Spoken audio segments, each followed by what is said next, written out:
12 ಗಂಟೆಗೆ ವಿಧಾನಸಭೆ ಚರ್ಚೆ ಆಗ್ತದೆ. ಮಂತ್ರಿ ರಾಜೀನಾಮೆ ಕೊಡ್ತಾರೆ. ಅದಕ್ಕೆ ಹೊಸ ಮಂತ್ರಿ ಯಾರು ಮಾಡಿಸ್ಬೇಕು ಅಂತ ಹೇಳಿ ಚರ್ಚೆ ನಡೀತಾ ಇದೆ. ಮುಂದಕ್ಕೆ ಹೋಗ್ತೀನಿ. ಸ್ಪೀಕರ್ ಮಂತ್ರಿ ರಾಜೀನಾಮೆ ಕೊಟ್ರೆ ನೀವು ಖುಷಿ ಪಡ್ಬೇಕು, ಏನಾದ್ರು ಜಾಗ ನಿಮ್ ಖಾಲಿ ಆಗತ್ತೆ ಅಂತ. ನೀವು ಟೆನ್ಷನ್ ಮಾಡ್ಕೊಂಡ್ರದ್ ನೋಡಿ ಸರ್. ನಮಗೆ ಇದರಲ್ಲಿ ಖುಷಿ ಆಗದ ಏನು ಇಲ್ಲ. ನೀವು ರಾಜೀನಾಮೆ ಪೊಲೀಸಲ್ಲಿ ಐತೆ ಕೇಳಿ ಪರಮೇಶ್ವರ್ ಅವ್ರನ್ನ. ಯಾರು ಕೊಲೆ ಮಾಡ್ದೋ ಎಲ್ಲಿ ಹುಡ್ಕೊಂಡು ಹೋದವ್ರು ಯಾರಿಗೆ ಆಸ್ತಿ ಸೇರ್ತೈತೆ ನೋಡು ಅವನ್ನ ಹುಡುಕ್ತಾರೆ ಫಸ್ಟು. ಈಗ ನೀವು ಮಂತ್ರಿ ರಾಜೀನಾಮೆ ಕೊಡ್ತೀರಾ, ಕೊಟ್ಮೇಲೆ ಬೆನಿಫಿಟ್ ಯಾರಿಗೆ? ನಿಮ್ಮವ್ರಿಗೆ. ಅದಕ್ಕೆ ಹೇಳಿದ್ದು ಮುಂದಕ್ಕೆ ಹೋಗಿ ಅಂತ. ನೀವೇನು ತಗೊಳಕ್ ಹೋಗ್ಬೇಡಿ ಸರ್. ಅಬಕಾರಿ ಇಲಾಖೆ ಮಾತ್ರ ದಯವಿಟ್ಟು ತಗೊಳಕ್ ಹೋಗ್ಬೇಡಿ. ನೀವು ಒಳ್ಳೇದಲ್ಲ. ನಿಮ್ಮ ಕ್ಯಾರೆಕ್ಟರ್ಗೆ ಸೂಟ್ ಆಗೋದೇ ಇಲ್ಲ. ಆ ರೋಡಾಗ ಹೋಗಲ್ಲ ನೀವು. ಓದ್ತೀರಾ? ನಡೆ ಮುಂದೆ ಯಾಕೆ ಇನ್ನ ನಾನು ಶುರು ಮಾಡಿಲ್ಲ, ಅವಾಗೆ ಶುರು ಮಾಡ್ಕೋಬೇಕು. ಯಾವತ್ತೂ ಹಿಂಗ್ ಮಾಡಿಲ್ಲ ನೀವು. ಇನ್ನ 2 ದಿನ ಆಯ್ತು ಸರ್. ನಂಬರ್ 1 ಇಲಾಖೆ ಸರ್ ಇದು. ಆದಾಯ ತಂದ್ಕೊಡೋದು.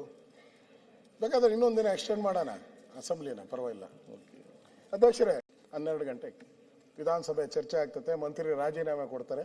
ಅದಕ್ಕೆ ಹೊಸ ಮಂತ್ರಿ ಯಾರು ಮಾಡಿಸ್ಬೇಕು ಅಂತ ಹೇಳಿ ಚರ್ಚೆ ನಡೀತಾ ಇದೆ. ಮುಂದಕ್ಕೆ ಹೋಗ್ತೀನಿ. ಸ್ಪೀಕರ್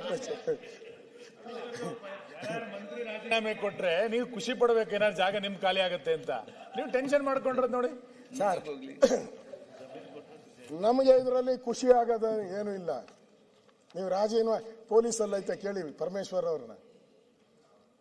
ಯಾರು ಕೊಲೆ ಮಾಡ್ದೋ ಎಲ್ಲಿ ಹುಡ್ಕೊಂಡು ಹೋದವ್ರು ಯಾರಿಗೆ ಆಸ್ತಿ ಸೇರ್ತೈತೆ ನೋಡು ಅವನ್ನ ಹುಡುಕ್ತಾರೆ ಫಸ್ಟು.